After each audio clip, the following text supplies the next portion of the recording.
It's the SNL Hall of Fame podcast with your host, Jamie Dew, Chief Librarian Thomas Sena, and featuring Matt Ardill. And now, curator of the hall, Jamie Dew.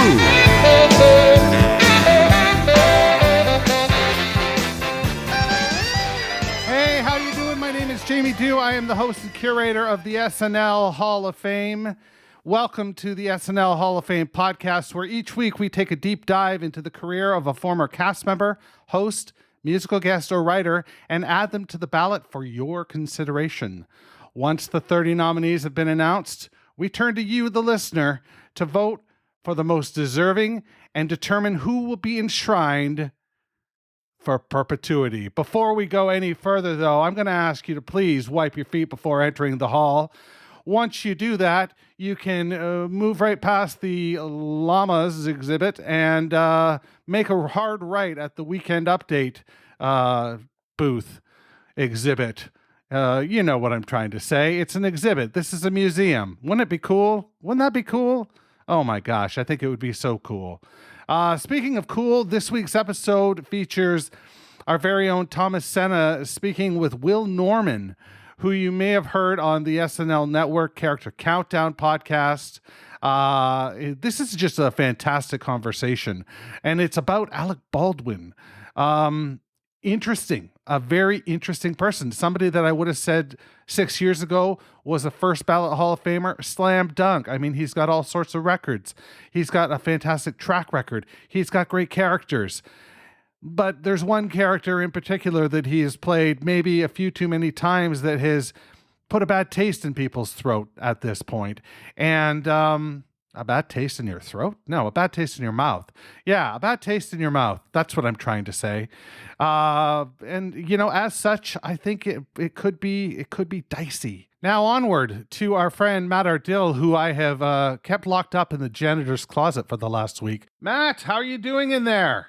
I am great. Thanks, Jamie. And you? I am wonderful. We're talking Alec Baldwin today, right? Yes, Alexander Ray Baldwin III. If there's anybody who's going to have that real name, that would be Alec Baldwin. Get out. Yeah. He's. You gotta love Alec Baldwin, and for a lot of people, you gotta hate Alec Baldwin. He's a very divisive and interesting person. He born April 3rd, 1958, one of 5 siblings. His first time hosting was April 21st, 1990, season 15. This was back when he was pretty Alec Baldwin in those early years. Yeah. So along with with the B-52s as the musical guest on that first episode. So this is the Dana Carvey, Mike Myers peak era. Where Wayne's World is all the rage. He became a 5-timer December 10th, 1994 in season 20. So he was the third 5-timer that was actively inducted after Tom Hanks and Danny DeVito. There's a little bit of controversy there though, because Danny DeVito actually had to host 6 times because they didn't count his co-hosting episode with Rhea Perlman. Oh. But what about Baldwin and... Exactly. They counted the Baldwin-Kim Basinger episod. So it's like a bit of a double standard going on there. I mean, I think it's because he's just so pretty. Danny DeVito was going around taking pictures on his feet with probably like a giant camera back then. And, Alec Baldwin was so pretty. He's like, oh, we'll give it to him. Now, he's actually one of the hosts who have hosted the most episodes. He's done 17 episodes as of recording, which is a record number. His most recent was in February 11th of 2017, and he is one of 4 platinum lounge members. So that is the next tier up from the 5-timers. That's for anybody who's been a host, guest, performer, or special guest 12 times or more. Interesting. Wow. Yeah. Who are the other 3? Do you know? That is John Goodman, Chevy Chase, and Steve Martin. Ah, excellent. So yeah, if you, I rewatched the sketch where they did that, and Martin Short works waiting tables in the Platinum Lounge. Of course he does. And that feels appropriate. That feels about right. Yeah, I mean, he's had some great characters over the years. Some impressions that I have become very tired of, or one impression in particular that I have become very tired of. He shall who not be named. Yeah, which he did, what I believe 46 times. No did that impression. way. Wow, Yes. no wonder we're so tired of it. Yeah, it's just overkill. It's just overkill. And prior to that, though, he had made 10 other guest cameos. So it was clear that he had a great love of SNL. I mean, you don't collaborate with Tina Fey for possibly one of his most successful roles as Jack Donaghy in 30 Rock, which garnered him 19 Primetime Emmy Award nominations, and I believe it's 4 wins that he got there. But yeah, he love him or hate him, you got to credit him for being willing to lean into the most bonkers sketches. Yeah. I mean, Sweaty Balls, Canteen Boy, the Joe Pesci Show. I mean, these are all sketches that are like, it's a brave thing to be willing to do that. Like, do you have a favorite sketch of his? Oh, I love his Tony Bennett. So anytime he does that, I think that's just swell. Yeah. You know? Yeah. Yeah. For me, it's Sweaty Balls, just because it's like so NPR. Right. It's just like, it's so dirty and so silly, but it's delivered in such a low key manner, and he keeps it together, and the entire cast of that sketch just do that pitch perfect NPR voice. Yeah. And it's dirty punny wordplay, and it's such a great treat to listen to.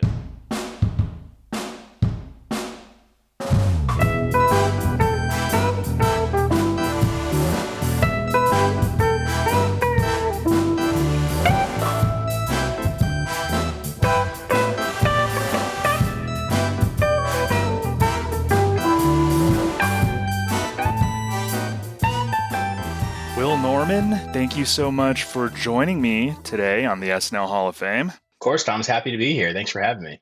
Yeah, so Will, you and I were on our friends, the Saturday Night Network's Character Countdown podcast not too long ago, and that was a whole lot of fun. We had a great time talking about characters and stuff. So I got your perspective on how you feel about characters on Saturday Night Live and what you look for there. But I am curious about what you look for in a great SNL host.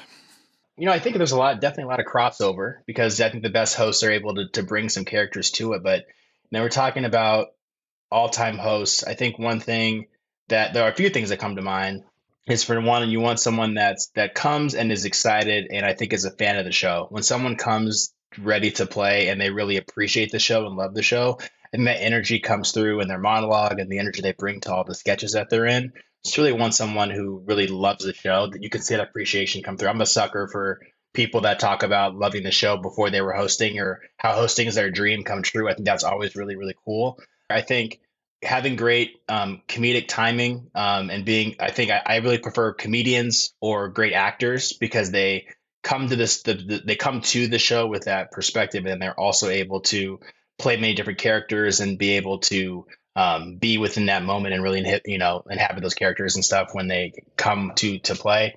And then I think last but not least, I think just really high energy. You know, when someone comes in and they're really they put their all into every sketch that they're in. They're really excited to be there. Nothing worse than having a host that just feels like they're being held hostage, and they're not excited to be there. So those are probably the main things that I look at. I think those are things that go into having a really good host. And it's kind of a side note. I think we all kind of do it, right? At the good nights, I'm always looking to see how the cast reacts to the host being there. And sometimes you can just kind of tell when the cast just loves them and they're so excited and they're clapping behind them and they're hugging them after the show, after like a long week with them. So I love looking for those kinds of things when someone comes in to host. Yeah, we all become body language doctors in a Right, sense, exactly. like with the good nights, whether it's a cast member who we see that might have a frown on their face, or how you're right, how they're Right. interacting with the host. Yep. It's kind of fun to play body language doctor Yeah, definitely, there. definitely every week. Yeah, exactly. And I think you brought up a great point about hosts that are good actors. And I think it doesn't even have to be a comedic actor. I think a lot of the best hosts, have a lot of range, and a lot of the best hosts show their chops in dramatic acting before SNL. And the guy who we're talking about today, Alec Baldwin, he had a mix of a little bit of both before his first hosting stint. He was in Beetlejuice, which was more comedic. He was in Working Girl, bit of a comedy there. Talk Radio, Married to the Mob. So he was promoting actually The Hunt for Red October, which I probably allowed him to showcase more of a range. So I think Alec fits into that perfectly. As far as he goes, I mean, what boxes did Alec check for you as an SNL host? I think there's quite a few. I mean, for one, I think having that background in acting, I think was really important and really helpful because, he was very versatile in the type of characters that he was able to come to and perform and got to show a different side of himself. I mean, Beetlejuice, obviously a really great movie. He's playing more of a straight man in that movie to a degree, right? Playing like Michael Keaton and whatnot, but like being able to show a different side of yourself and that comedic timing, which helped him to really commit. I think he's also, he was very popular, like a very charming person, from the way that he presented himself in sketches and everything, and really leaned into being someone that was really popular with, some of with the audience. And then I think also just his willingness, I think the willingness to, it kind of take it for granted, but the willingness to come back to like do a good job and then still be able to say, can I get a volume out of this? It's not just like, okay, do a good job and then kind of be off, leave or avoid times in his life where he might not have wanted to come back. Still just kind of keeping that trend going and being willing to come and play and being versatile with multiple generations of the show. I think that's something that's also pretty cool. There's some hosts that have been kind of belong to certain eras and belong to certain casts, and he's been able to, come back and add those comedic sensibilities in the show and obviously off the show. I know it's not 30 Rock podcast, but being able to see how he's able to translate that over, I think was the things that really hit for me.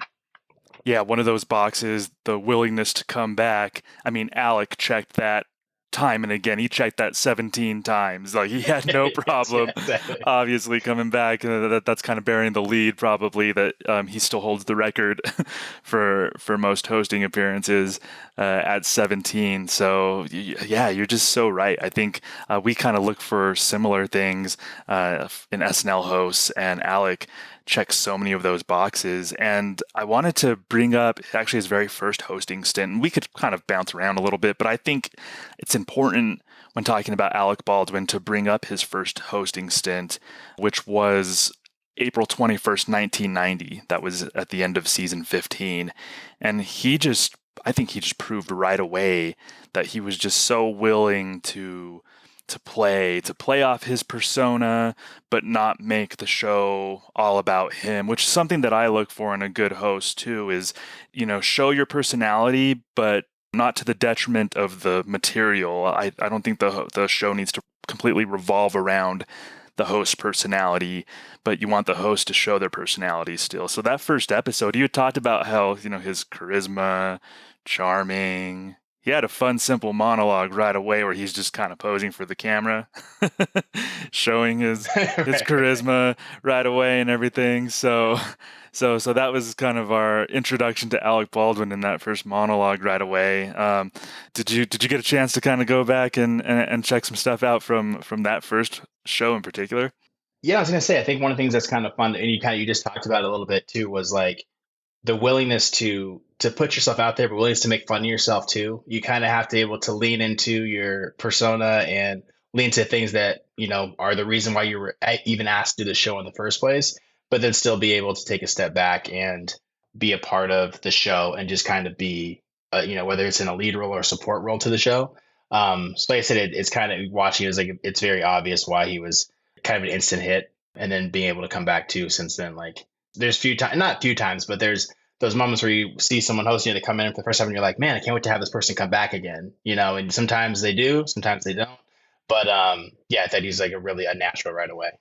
Yeah, and throughout that whole episode, I mean, it was quite the range. He did this soap opera sketch called Green Hilly, where it's just kind of him kissing everybody in the whole show to this dramatic music. He kissed Jan Hooks, Victoria Jackson, Nora Dunn, Phil Hartman, the dog in the sketch. Alec was just kind of kissing everybody, playing off of his whole leading man, charming kind of persona. He did a fun sketch with Jan Hooks. She played Greta Garbo, and she was kind of reclusive, so he played, I think, her personal assistant or something, who when people would call for and ask for Greta Garbo, he was miming excuses.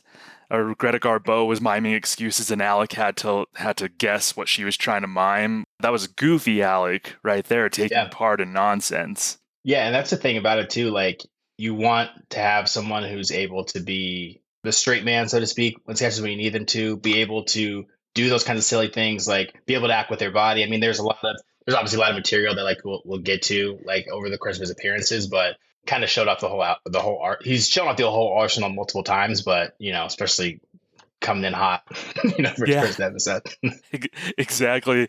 And one of my favorite sketches from that era, I didn't even remember totally that Alec was in it. It was from that first episode. It was a John Lovitz carried sketch, The Nude Talk Show, where John Lovitz has this idea. He wants to do a nude talk show because he thinks that it would be super popular. And Alec Baldwin just plays a TV executive, but John Lovitz is really carrying the sketch. But Alec was willing to one of your previous points, he was willing to play with the cast, and whether that meant he was doing this goofy sketch with Jan Hooks, a couple of goofy sketches with Jan Hooks, or he's just kind of playing this TV executive who's greenlighting John Lovitz's idea for a nude talk show.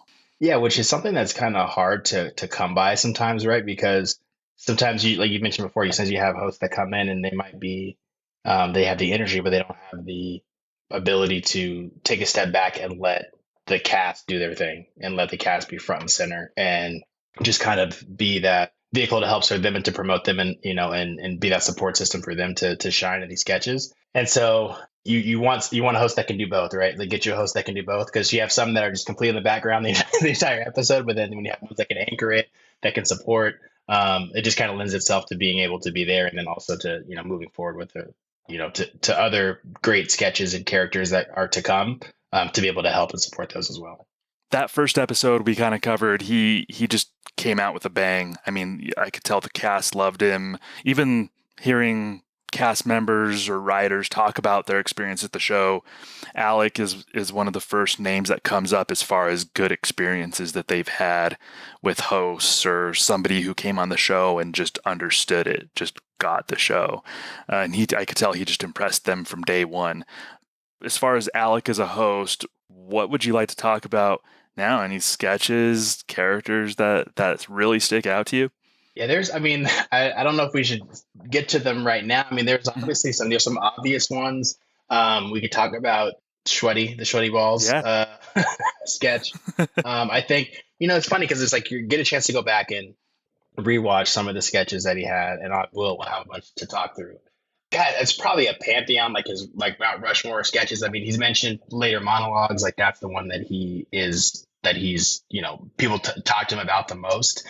But getting a chance to go back and rewatch that sketch, right? Like the way that it's played, right, with everyone having that embodying the NPR voice, right, and then being able to have that delivery and being very calm, and then playing off what you're seeing visually happening in the studio versus what the radio listeners are hearing, and all the puns and double entendres, and it's just and you can the audience is just loving it, the references, and it's just such a great sketch, and it's played so well by Molly, Anna, and Alec, and it's just a great vehicle for great writing. Like I said, great delivery, and it's just like a classic. I mean, you could mention people love My Sweaty Balls now, and people are like, oh, I know exactly what you're talking about. Wow. I can't wait to get my mouth around this ball.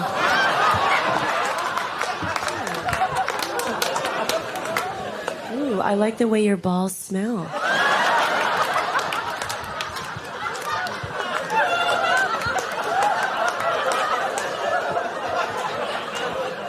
Do whatever you want to them, ladies. My balls are here for your pleasure. Wow, Pete. I have to say your balls are so tender. Well, there's no beating my balls. They're made from a secret Schweddy family recipe. No one can resist my Schweddy balls.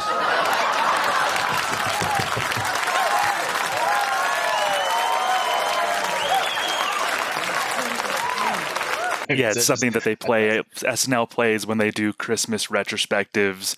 When they need a Christmas episode or whatever, they'll go back and play the Schweddy balls. Yeah.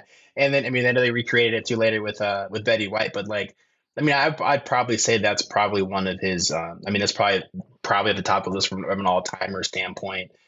I have a couple more, but I know if there's anyone that you wanted to talk about, I mean, we could talk about that one, but I mean, there's a lot of other ones that I really enjoyed as well. Yeah, and I was gonna just to put a button on that sketch.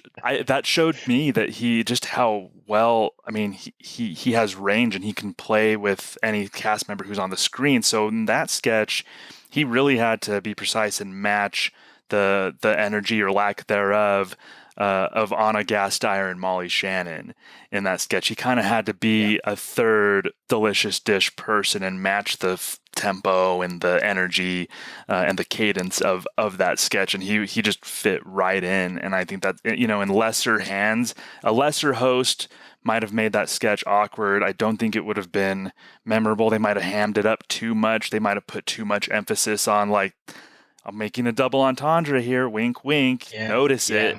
But Alec just kind of let the content speak for itself, and he played just a great straight man. Man, I don't even know to the content, because all three of them were like the straight people. Right. Really. You had asked me something else that stood out, something that he did in that episode. So that was the Schweddy Ball sketch, was December 12th, 1998.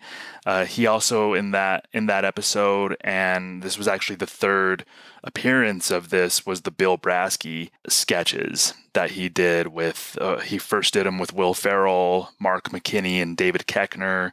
I think John Goodman appeared with him later, but those were just the Bill Brasky sketches just in general, they're just so outlandish to me.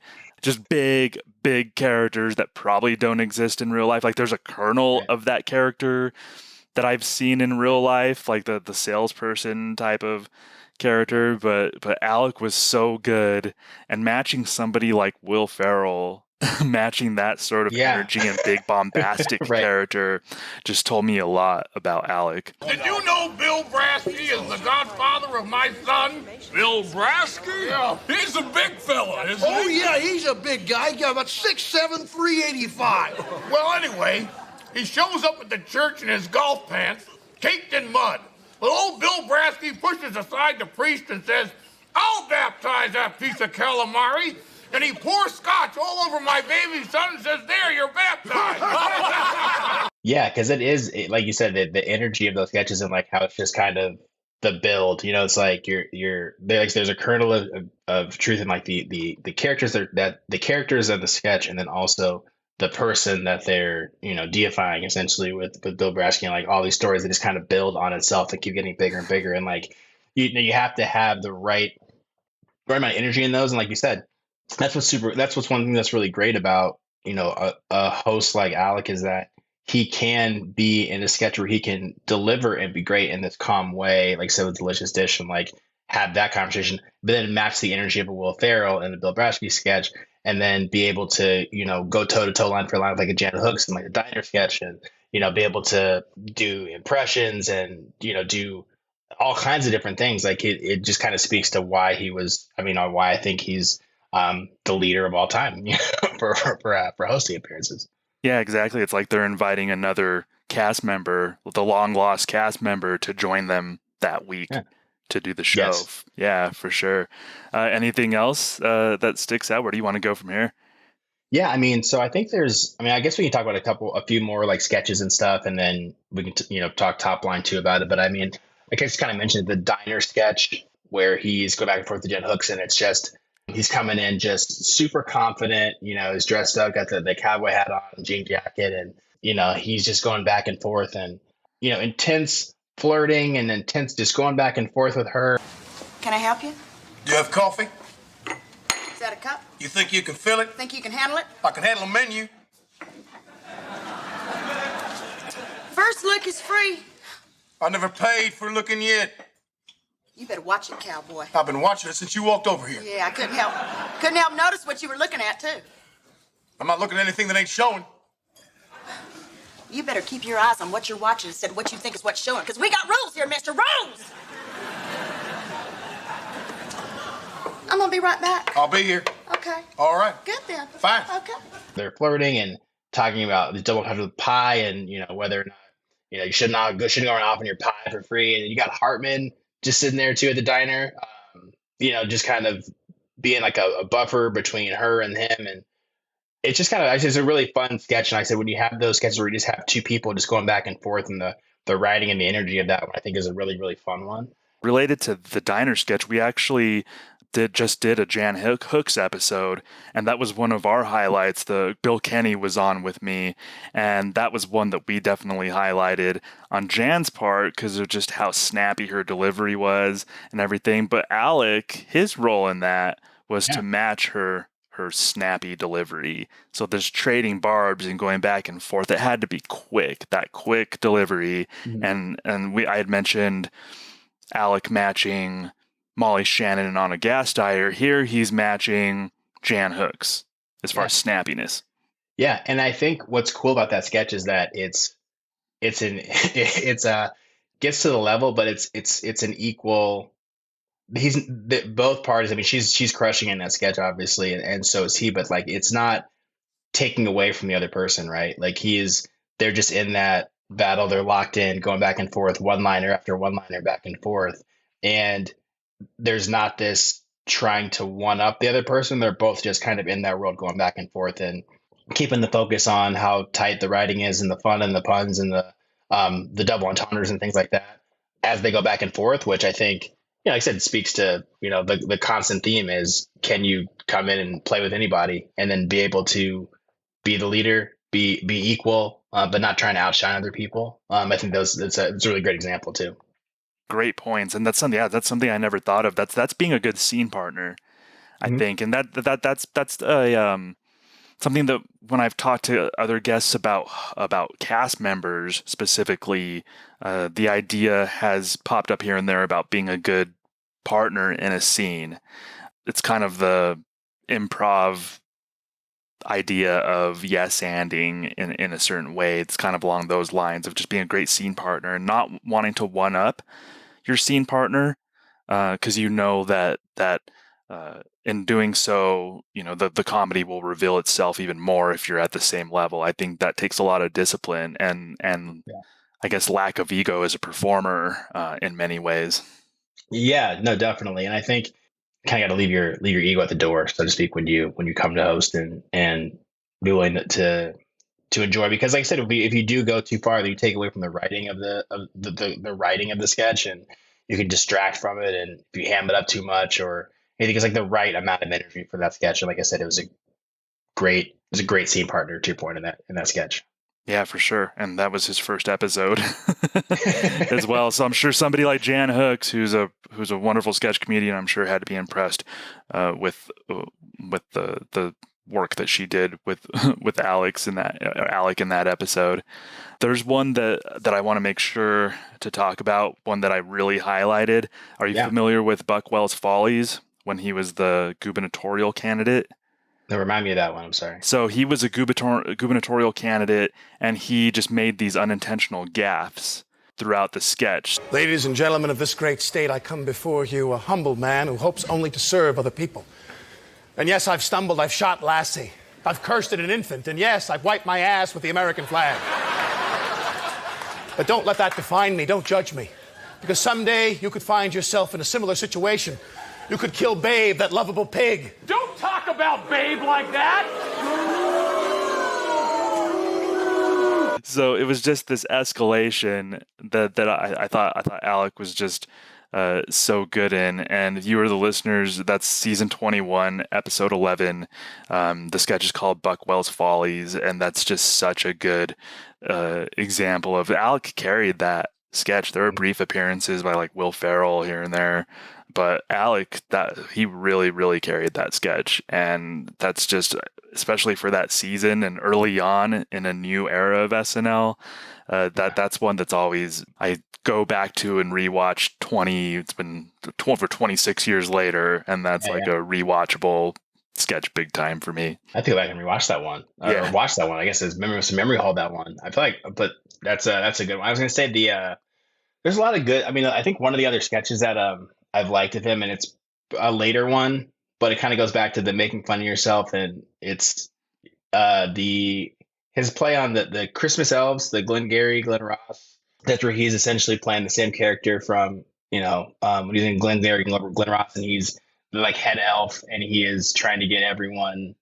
excited about Christmas and cobbling, and even uses his, the ABC always be cobbling, and then kind of, I don't know if it's a Freudian slip, but does always be closing, and like kind of the cast is losing it a little bit during the sketch, like him and Seth. And just like one of those examples of just like, it's very silly, but it's like it's one of those things, like I said, it's kind of wink at the camera, like having fun with it and kind of pointing to your previous work, but also being able to, deliver in this very silly way, like fully dressed on like an elf and talking to, Amy and Seth, and like just a very silly sketch. But back to the holiday theme, that's always a favorite one of mine to watch during the holidays.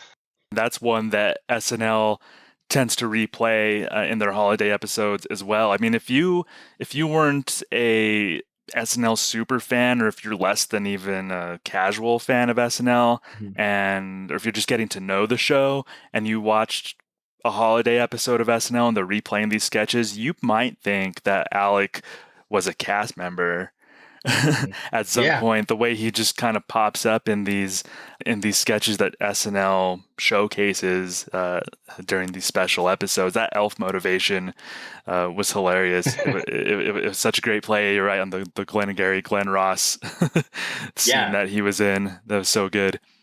Skimming through a lot of his episodes, I sometimes forget how many impressions that he did on the show, which is ironic because, I mean, he's famous for his Donald Trump impression, which we don't really have to talk about because, thankfully, honestly, he did it once as a host.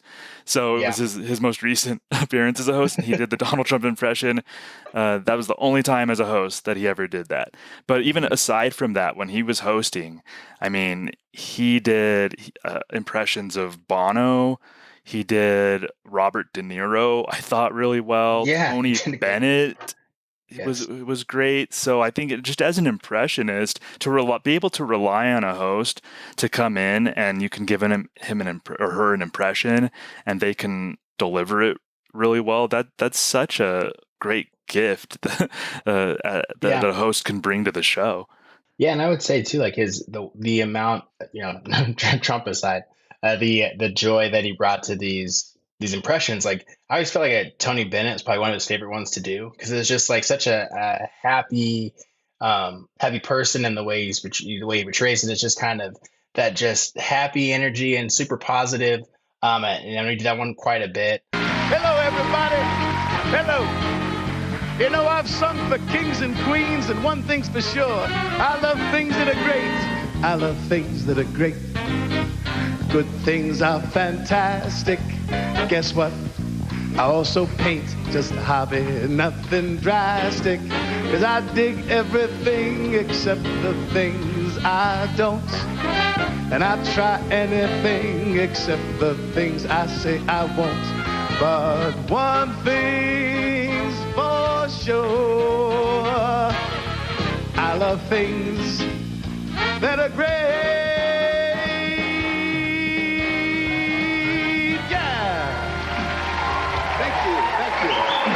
That's something that you typically don't expect from a host, to be able to come in and do a bunch of impressions and be able to be as versatile and as talented to be able to do a bunch of impressions. But the fact that he was able to do something that were really accurate, really reliable, be able to come back to those, I mean, that's a gift too for anybody that's gonna, come in and be a part of the show.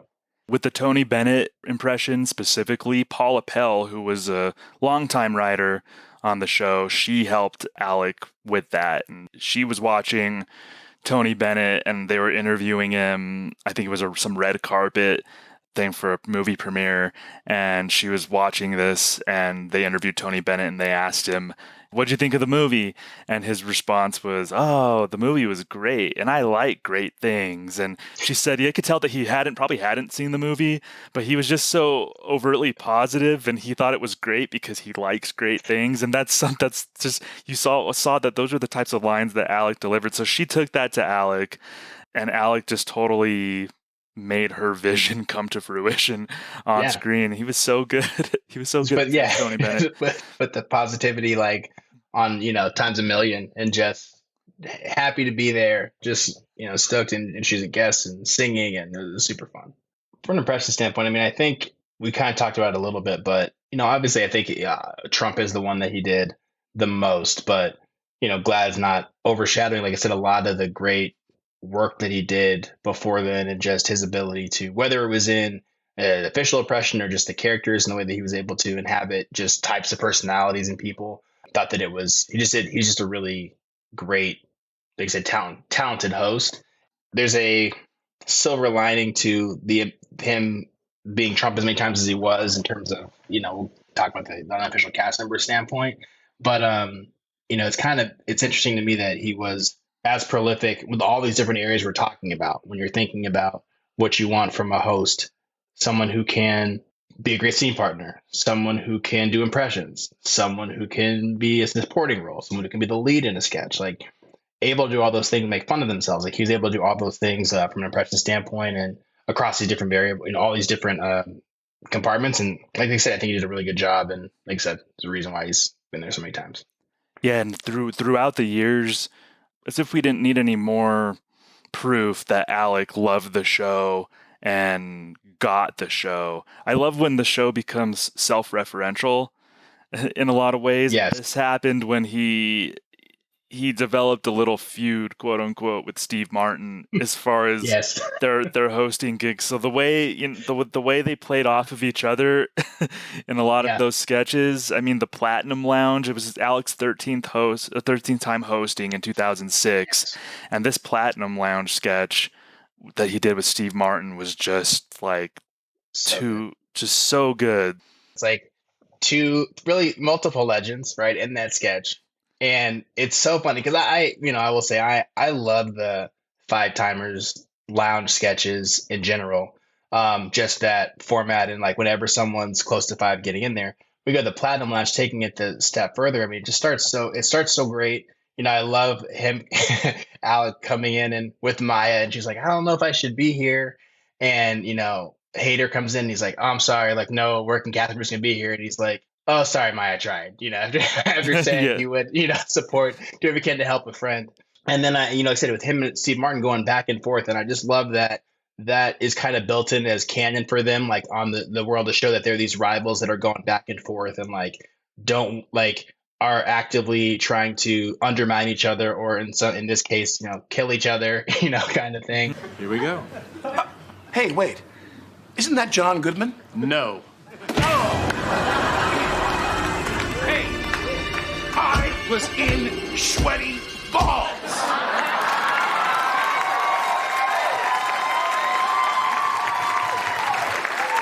And I've tied your record, 13 shows, so excuse me.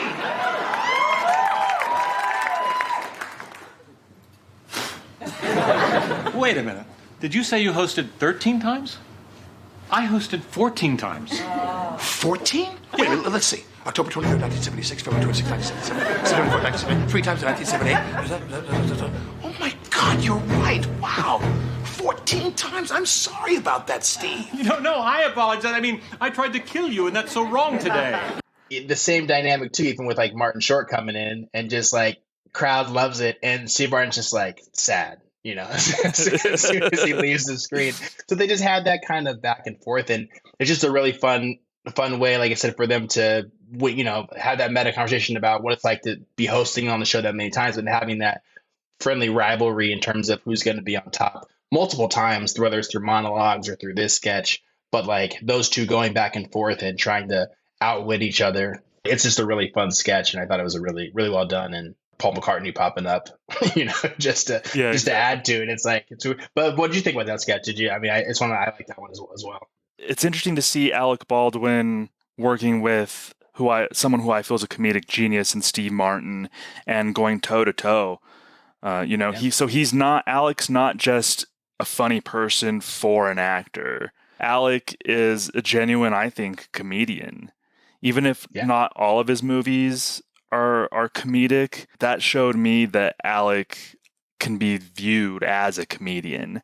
And that was just a great, I think around that time, 30 Rock was either about to premiere or it did premiere.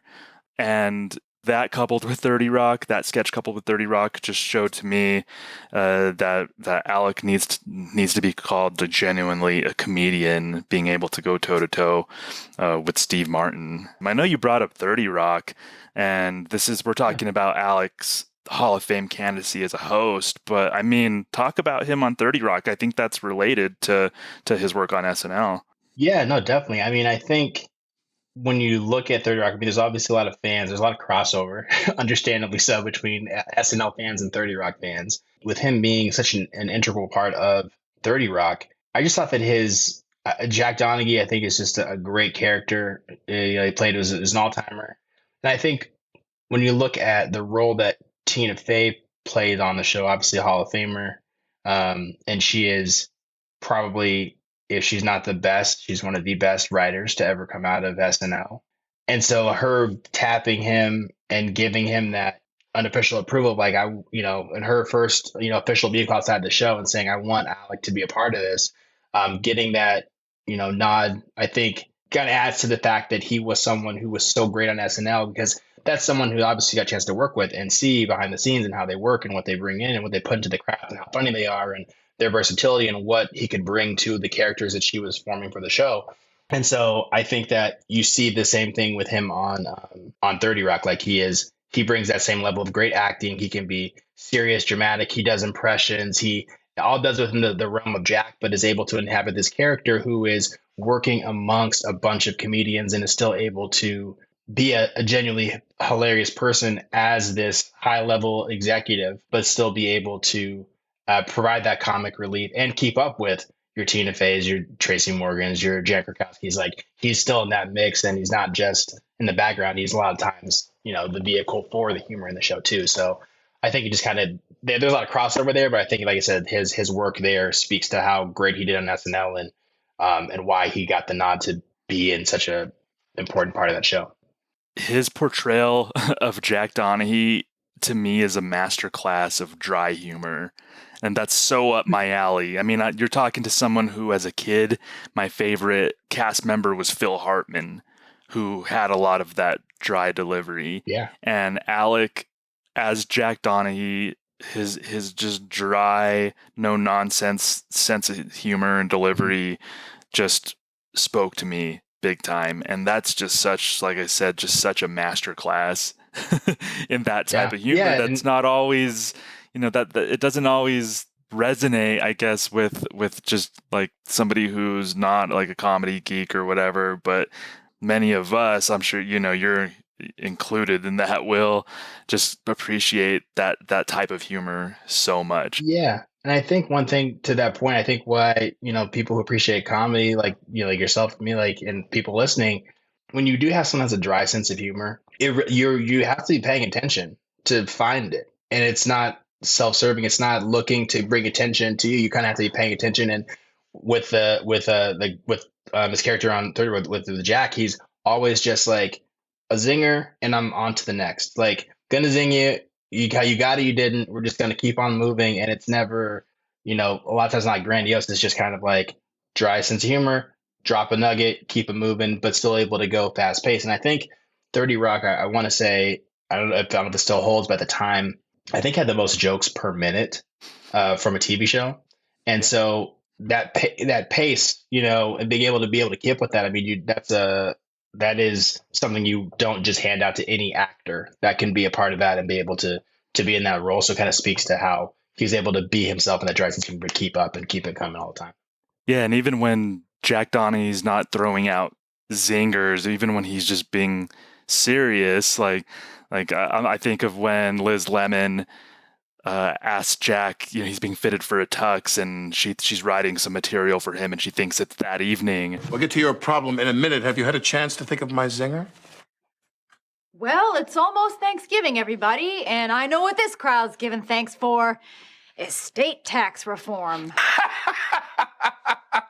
That is terrific. I really enjoyed that. But do you think it's too topical? Damn, I wish this event were tonight. It's not tonight. When is it? February. Why are you wearing a tux?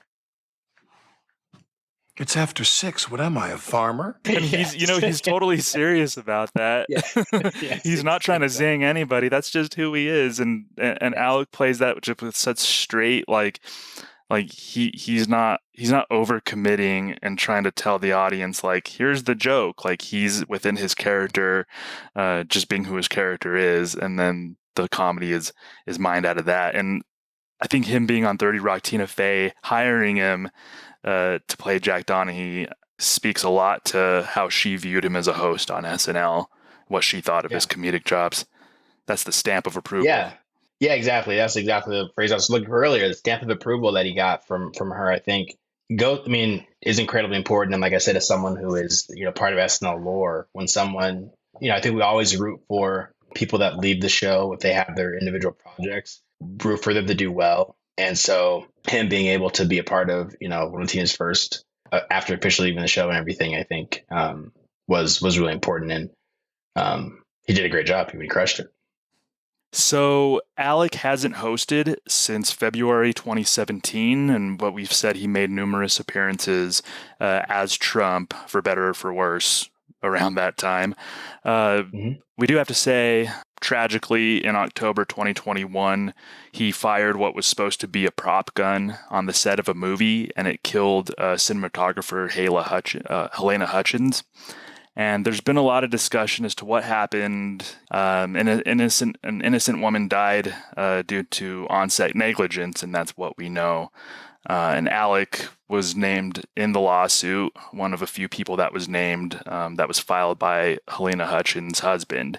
And they settled in October of 2022, and the film Rust will resume filming in January of 2023. So if and when the show's ready for another Alec appearance, would that be something that you would look forward to? I know I'll kind of break the ice and say I actually would look forward to this myself. Is that something that you would look forward to? Yeah, I would say the same thing. I would look forward to it. I think, obviously the situation with On the Rust set is really tragic, and, family lost someone they really loved, and it's hard to move past that. But I think for Alec, I think alums of the show too, when he's ready, and I think out of respect for the family, he's not going to be on anytime soon. Maybe he'll make a cameo at some point in time, but I think I would welcome him coming back. I mean, he's the all-time leader for hosting for a reason. And I think that SNL has proven over and over again that that's the place that you can come back to. Whatever someone has gone through or caused, personally, it has provided that kind of safe haven for someone to come back and be welcomed with open arms and be able to kind of, whether it's they've been out of the public limelight for one to kind of start getting back into it, or they just need that embrace from the fans. I think that it's provided to be a soft landing spot for people. And I know that he would get a lot of love. I think it's just a matter of when the timing is right for him. But, we've seen it most recently with say John Mulaney, right? Has a lot of personal stuff going on, but it's a place you can always come back to. And I think that whenever he decides to, I think people would be excited and would be rooting for him, and it might be a good way for him. I think sometimes too, he's had it before with personal stuff he's had with divorces and things like that. This is far more serious than a divorce, don't get me wrong, but to be able to say, all right, I think I'm ready. I think whenever that happens and the time is right, I think people will welcome them back for sure with open arms.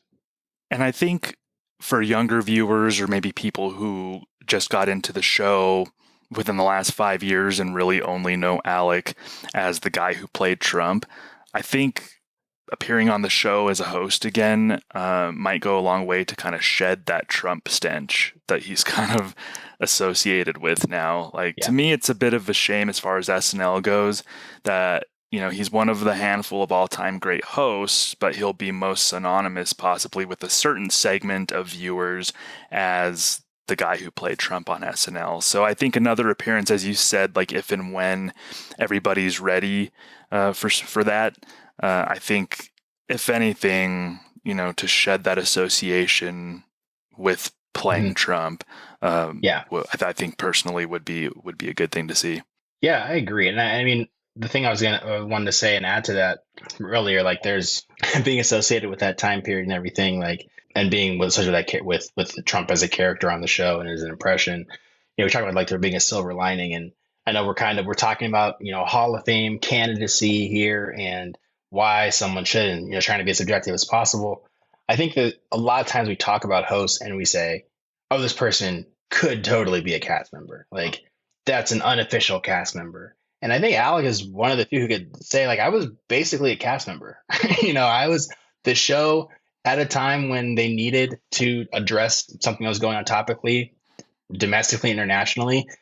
He was the person that they went to that well, regardless of if they went to it too much or too little. Other people can debate that, right? But like at a time when it was needed, he was that person. And I think, I don't want to speak for everybody, but I think when he accepted that role, he was probably thinking it would be similar to Tina doing Sarah Palin, right? Mm-hmm. No, this is going to happen. This is not a 4-year commitment. I'm going to do this. It'll be fun. And then we can move on with our lives. And to be able to say, all right, this happened and still be that committed to the show. I mean, I think that just also shows it's committed to the show because he could have very easily said, sorry, like I didn't plan on doing this for this long. Like I'm not going to do it anymore. And so I think the fact that he was treated basically as a cast member showing up almost every single week, being able to, go to that well and be able to provide that support system for the show until they could get someone to, now you have JJ obviously is doing a more accurate, less cartoonish version of Trump. But I think, that time to transition, such a lot of stuff going on in the world, I think he has to get credit for being one of the few hosts that can say, nah, I basically was a cast member. That's such a good point as far as his portrayal of Trump is kind of, you can just see that a lot of it was out of love and respect for Lorne and for the show. Mm-hmm. So that's a check in on Alec Baldwin's hosting resume and just SNL kind of person associated with SNL kind of resume. If you had to sum up here your reasons and Alec's SNL Hall of Fame candidacy, like how would you kind of put a button on all of this? So I think, if we're looking at Hall of Fame candidacies and what it takes to be in the Hall of Fame, I think we've obviously had some great nominees. So the thing that I would say for Alec is when you're looking at the totality of the appearances, right? A lot of times you look at most Hall of Fames, if we're looking at sports, hey, most points scored overall, most home runs hit, like those kinds of large numbers, if they're done over time, people can say, well, they were just there for a long time. But you look at the quality of appearances, not just being number one overall. It wasn't like he was just they were just wheeling him out there and like, he'll be in the sketches and we're just going to celebrate him. He was an active part across many generations with characters that people know and appreciate. He's, like I said, one of the few hosts that can say that who's an unofficial cast member. He has memorable lines, whether you're talking about or memorable impressions, talking about Tony Bennett. If you're talking about classic lines, no one can resist my sweaty balls. I mean, you could say that probably 10, 50 years from now, people know what you're talking about. So being able to be there across multiple generations, quality of appearances, classic moments, and then also there during a time when the show really needed him. I think all those things kind of go to why he is, if nothing else, the leading host appearances of all time for good reason. And I don't think those are empty calories. So I think that he deserves the opportunity to be in the Hall of Fame.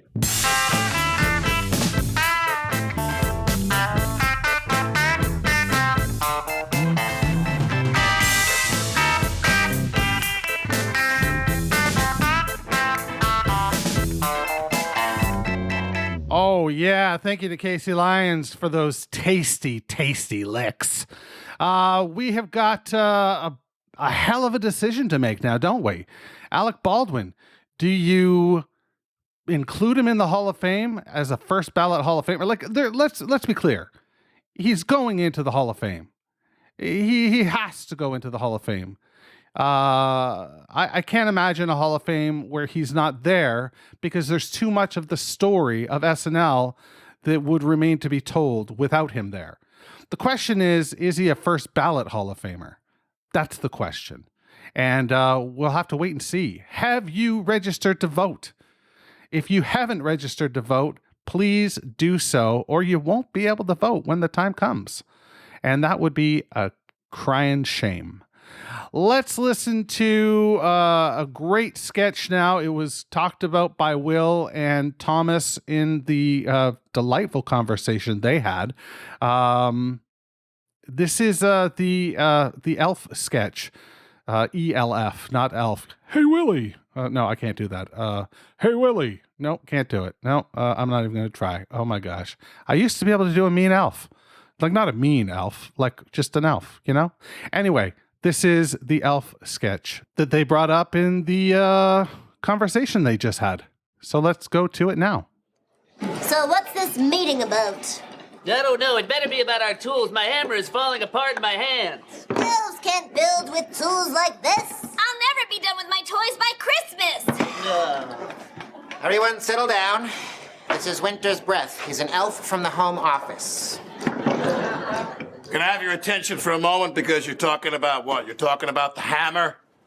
Bitching about the quality of your wood, some pixie you're trying to screw. Let's talk about something important. Put that cocoa down. What? Cocoa is for cobblers only. You think I'm screwing around? I am not screwing around. I am here from Kris Kringle. I'm here from the North Pole, and I am on a mission of mercy. Your name is Honeydew? Yeah? And you call yourself an elf, you son of a bitch? Listen to this. You certainly don't, pal, because the good news is you're fired. The bad news is you've got 1 week to regain your jobs, starting with tonight's build. Oh, have I got your attention now? Good. Because we're adding a little something to this month's toy contest. As you know, first prize is a shiny new toboggan. Anybody want to see second prize? Second prize is a box of candy canes. Third prize is you're fired. Everybody get the picture? You laughing now? Huh? You got tools. Santa paid good money for those tools. You can't build with the tools you have. You can't build garbage. You are garbage. Hit the bricks, pal, and beat it because you are going out. Hey, our tools are weak. Your tools are weak? The effing tools are weak. You're weak. I've been in this business for 615 years. Hey, what's your name? Screw you. That's my name. And you want to know why, mister? Because you rode a hedgehog to work, and I got here on a talking moose. That's my name. Remember, boys and girls, always, A, always, B, B, C, closing. Always be cobbling, always be cobbling.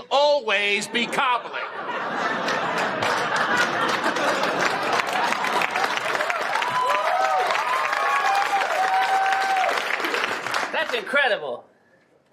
What's the problem, pal? Well, I mean, you're such a hero. You're so rich. Why are you coming down here and wasting your time with a bunch of bums? You see this gumdrop?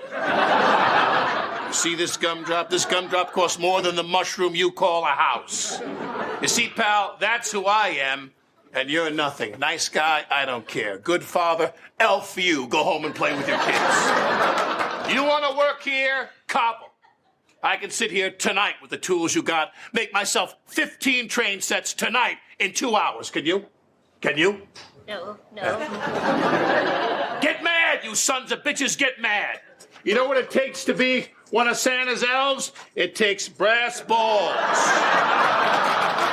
to be an elf. The tools are out there. Build with the tools, you know? I got no sympathy for you. And you know what you'll be saying? Bunch of losers sitting around the reindeer shed, drinking fermented dew out of acorn caps. Oh, yeah. I used to be one of Santa's elves. It's a tough racket. These are the new tools. Whoa. These are the new Glengarry line of power tools. And to you, they're gold, and you don't get them. Why? Because to give them to you is just throwing them away. They're for cobblers. I wish you good luck, but you wouldn't know what to do with it if you got it. And to answer your question, pal, I'm here because Santa asked me to be here as a favor. I said the real favor, follow my advice and fire your elfin ass because a loser is a loser. Oh, and one more thing. You all get holiday bonuses. It's still Christmas. Yay!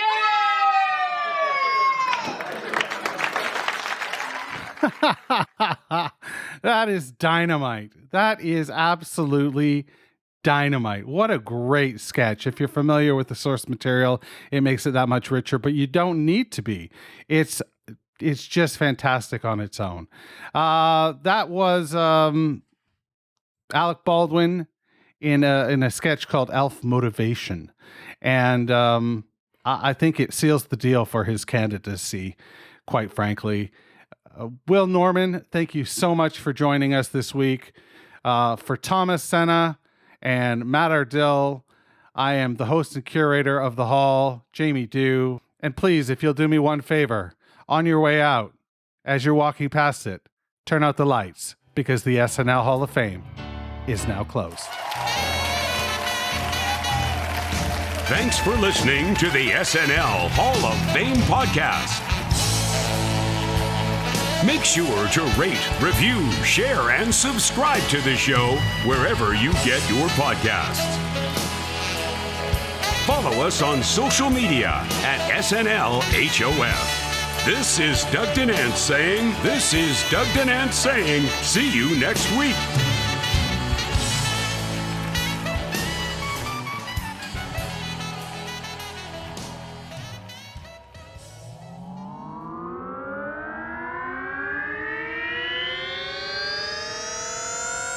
To